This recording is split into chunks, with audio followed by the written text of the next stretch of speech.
This is Designing the Revolution, Chapter 30, The Constitution, Part 1.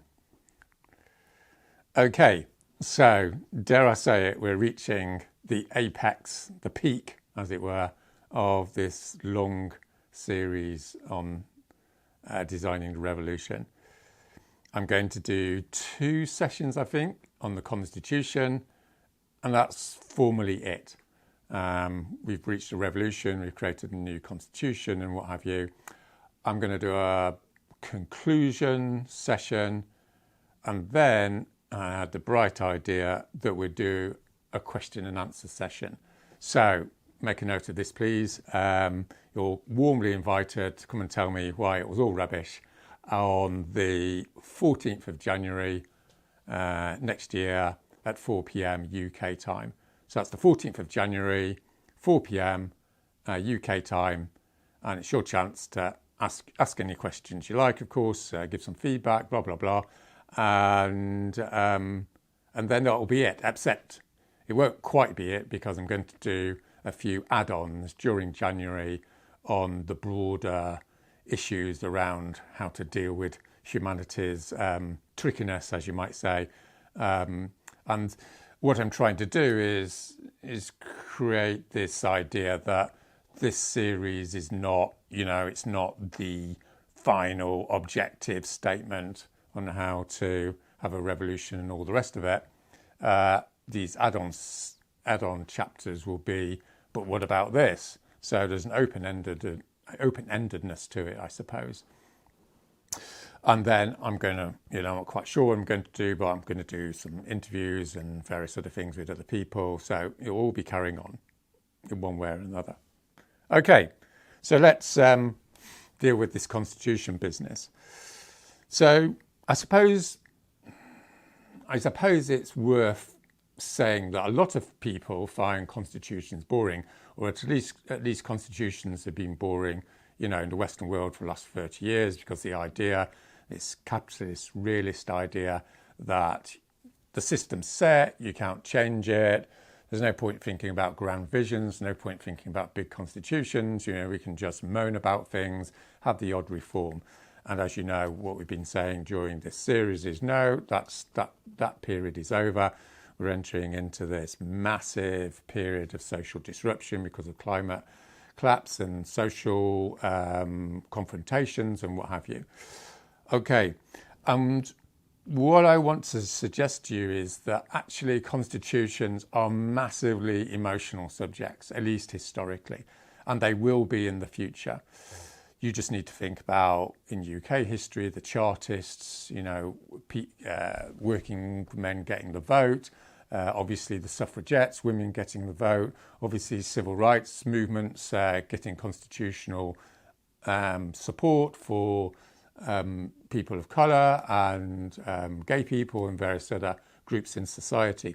So there's a long tradition, really, of people going, actually, we want this constitution, not that constitution. And in a way, it's not difficult to see why it often becomes a mass movement subject or an area of massive social confrontation, is because really what a constitution is who gets to decide. And that's the first question of politics. It's the first question of power. Who gets to decide on subjects that affect everyone? Okay. So the big revolutionary episodes, the big social movements of the last 200 years since the French Revolution have, in the main, been dealing with representation. Who gets into Parliament to make decisions. The big idea of the 21st century is my argument, is the big idea of the 21st century is not representation, it's deliberation. In other words, it's shifting the focus of democratic design away from representation. You just get people, you just vote for people and people will make good decisions, to no. The quality of decisions is a function of deliberation. Sure, representation is still important, obviously. And the reason for this is because the issues of power and class, while still massively important, now have to deal with a third problem, which is the problem of risk. In other words, how you deal with things that are coming down the line: climate, technology, ecological challenges. These things where you need to think clearly and deliberatively to actually come up with something intelligent. And you can see this with the climate crisis, that no one's got the interest or the time to think about it in a clear, ethical way. And so you've got the public passing on to politicians, politicians passing on to corporations, and these three different groups are in this sort of herding space going towards the cliff because no one's actually sitting down with executive power going, actually, we're going to think about this without all these special interests influencing our decision. Okay, so what does this mean in terms of an institution? What I'm going to suggest in the next two episodes is we're looking at a constitution that gives executive legal power to citizens' assemblies to make decisions. That's the front headline point of these episodes. Now, let's just think a little bit about the transition here. In the last episode or two, we were going, okay, you had the revolution, but the most stupid mistake people make is to think the revolution is the revolution. No, it's not, because the bad guys are going to come back. You've got international capital, you've got people with heightened expectations, all the rest of it. So you've got this messiness, intrinsic messiness of transition. It's very difficult to say exactly what should or shouldn't happen because it's going to be a sort of tactical decision made at the time.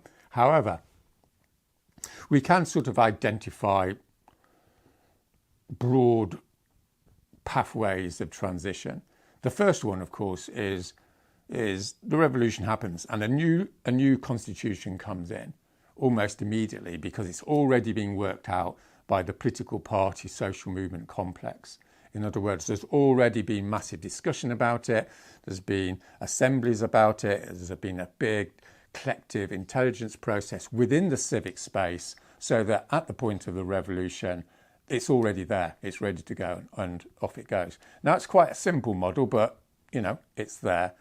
Probably a more realistic model is these people come to power, this is a revolutionary episode, there's a House of Citizens we talked about last time. This is a ongoing citizens' assembly selected by sortition, by chance from the population.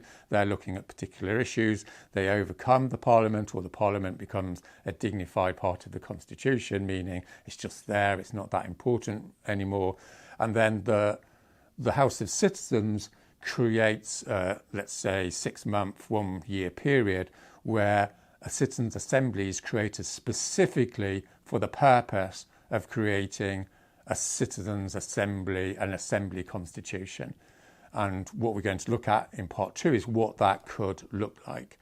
So that's a second way of doing it. A third way, which is sort of related, is there's a halfway house. So there's proportional representation assembly, which is, voted in.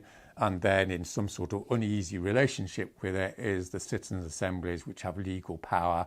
And there's various designs between that citizens' assembly being able to overrule the parliament, the proportional representation, party-based parliament, or vice versa. And my prediction is, for what it's worth, is you're going to get this, this messiness going on through a period of time. In other words, there's going to be stages, there's going to be setbacks, there's going to be forward movements. But the general direction of travel, as far as this big meta move in the 21st century is concerned, is to move towards a citizens' assembly-based constitution. So there we are. That's broadly what we're looking at.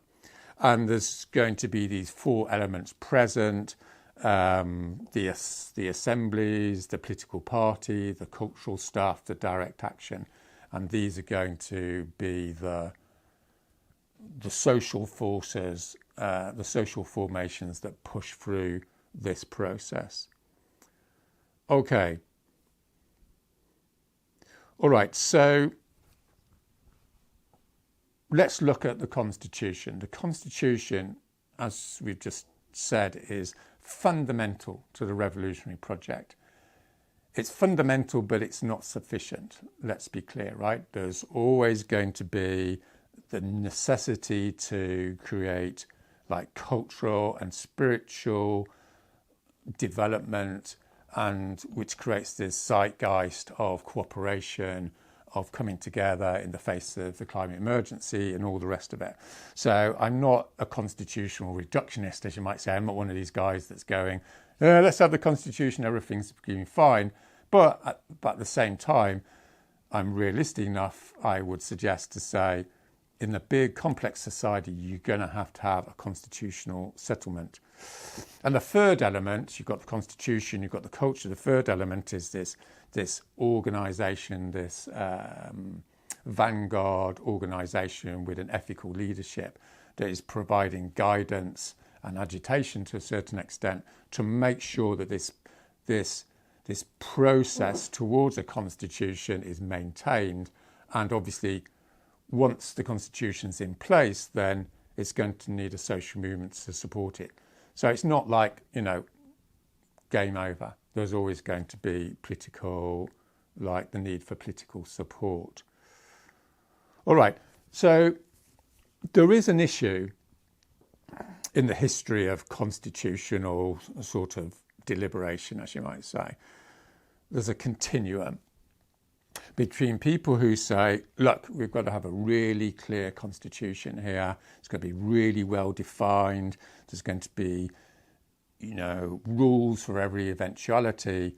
And at the other end, there's going to be what you might call anti-constitutionalists saying, no, we want something really minimal because we need to be super flexible because life's really complex and there's always going to be social developments and we don't want to dampen social creativity and create some inert, bureaucratic, nightmarish structure. And obviously both sides have got their pros and cons. But I suppose in these two episodes, what I'm going to argue is I'm broadly on the side of the Constitution people, and I think that's where we should be. And the reason for that, the fundamental reason for this constitutional proposition is that we need to tame power, or we need to order conflict. So when we've talked about social movements, in a way we've talked about constitutions as well, because we've said, okay, you need to have a leadership team. They've got executive power. Okay, you have a sortition-based, chance-selected board above the operational group. And then you've got the social movement itself. In other words, you've got clarity about how conflict is dealt with. And as you might remember in the first episodes, we dealt with quite a lot of length about this in terms of the intrinsic weakness and disaster, as you might say, of horizontalism is it creates not just a problem of what decisions to make, it creates a secondary problem of who actually gets to make the decision. And because no one's decided who gets to make the decision, then you have this double chaoticness. There's always going to be conflict about what the decisions should be, but there doesn't have to be conflict over who makes the decision because you've got a constitution, or at least that debate can happen periodically, not all the time. And of course, with horizontalism and this flat structure, you already have people who make decisions. It's just that they're not clear, and this creates more bitterness and confusion and all the rest of it that we talked about many times. Okay. The other thing is if you have what you might call a constitution light, you've got this perennial problem of the demagogue. Someone who oversteps rules or manipulates the confusion in the rules to get mass support, at least temporarily or initially, and then gets rid of the constitution or degrades it And then you had this slide towards, various forms of authoritarianism and dictatorship. And you can see this, with the conflict between Trump and the American Constitution over the last few years, is his attempt to sort of degrade it. And of course, the problem the American Constitution is very inert, bureaucratic. So you can see this, ongoing problem. And I'm not going to pretend to sort it out, right? This is not a utopian revolutionary project where everything's going to get sorted out. What we're trying to do here is make something that's fundamentally better, structurally better than what happened before. Okay, so obviously the devil's in the detail, right? You can have constitutions. I'm going to suggest that the Constitution, has a 10-year review, let's say, which is in the Constitution. So the Constitution has to be looked at every 10 years, maybe every 20 years. And obviously, there's going to be a whole load of experimentation around the world. So you can say, okay, the British, new Constitution, that's pretty good, but look at the French one. They've made some innovations. And then the Germans come along and they go, actually, this is better. And the British learn from the Germans. And the South Africans are doing something, spreading around the world. And in other words, you've got this big international conversation, contestation, as you might call it, about what's a good thing, what's not a good thing. And this is a discussion and a debate that's been going on, obviously, in representational assemblies for the last 200 years. And this is good. This is what you want, right? You want to have that confrontation and that animation, political animation, because otherwise everything just degenerates into inertia. All right. So I'm going to outline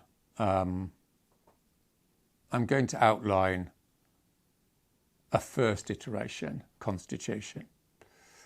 And I'm going to give a fairly clear format to it. So I'm not going to endlessly go, well, you could do this, you could do this, you could do this, because it just gets confusing. What I'm going to do is say, this is it. This is the Constitution, right? And, I'm going to do a few variations on the theme. I'm going to say, this is it. So it enables you listening to this podcast or watching this video to go, okay, I agree with that. Not so much about that. But at least you've got something to get your teeth into. And it's based upon a constitution we did in the Humanity Project in the UK, or at least 3 or 4 of us did in a room. And it's also based upon a bunch of students at Yale in the US, Yale University, who are doing a PhD program on constitution. They created a constitution which is purely based upon assemblies, citizens' assemblies. Okay, now what's interesting, I can't help saying this, but the one we did in someone's back room, as it were, in London, was I said, okay, we're going to do this constitution, put a gun to your head, how is it going to be? Because you know what people do, they're always going, well, it could be like this, and what about that? I said, I'm not interested in that. What's the deal? So let's churn it out. So in an hour and a half, dare I say it, we churned out a constitution based upon assemblies. And interestingly, it was actually quite similar to the Yale one, which says to me that all around the world, as people start developing this zeitgeist for the 21st century, this new constitutional movement, broadly speaking, a lot of people have got fairly similar ideas. And I'm going to add a few of my own thoughts to what we did in the Humanity Project and what they did in Yale. So I've got, I'm throwing in a few of my little ideas myself. But I think it's going to be pretty much along those lines over the next 10, 20 years as these constitutions start to develop. So I've gone through this many times, but I'll just say it again, just to remind ourselves, right? What's the core idea? There's 2 core ideas. One of them is sortition, which is selection by chance. Why is that a good idea? Because it removes ego, it removes self-selection, it removes people going, I'm great, I want to stand for election, and we know from the research, and we've talked about this, people like that are not that great. The people who are most great are the people who aren't interested in power, and they're selected by chance. Secondly, you get genuine representation. So you don't get the rich and powerful saying, well, you need a certain amount of money to run a campaign, so we're going to give you money, and by the way, you've got to do what we say. It's like, no, There's zero interference by money and power because you're selected by chance. So it takes money out of it, and that's a massive step forward. Again, it's not utopia, but it's a massive step forward. So you've got your people, you've got your assembly selected by sortition. And then, obviously, those people can get corrupted. So then you've got the principle of rotation, which we've had for 200 years, which is fairly straightforward, which is people don't sit for 20 years, they rotate. So those people, those ordinary citizens who serve a year, let's say, maybe 2, maybe 6 months, maybe 3 months, depending upon what's going on, then they have stepped down and you get new people. So people aren't getting corrupted and going, this is my power, blah, blah, blah. At the same time, of course, there's a balance because if you do it too quick, people don't have the experience. That's something we're going to discuss. But in a word, or in a phrase, what we're dealing with here is government without politicians. That's the headline slogan stroke demand for the 21st century. This is the apex of this series. What is this series about? This series is about taking control of the state, getting rid of politicians, replacing them with ordinary citizens selected by sortition on a rotation basis to make the key decisions which affect everyone in a country in some form of cooperation with similar assemblies in other countries. That's it. And what we're going to have, I would suggest, is 1,000 people selected by sortition. Maybe 500, maybe a few more, but it's in that ballpark.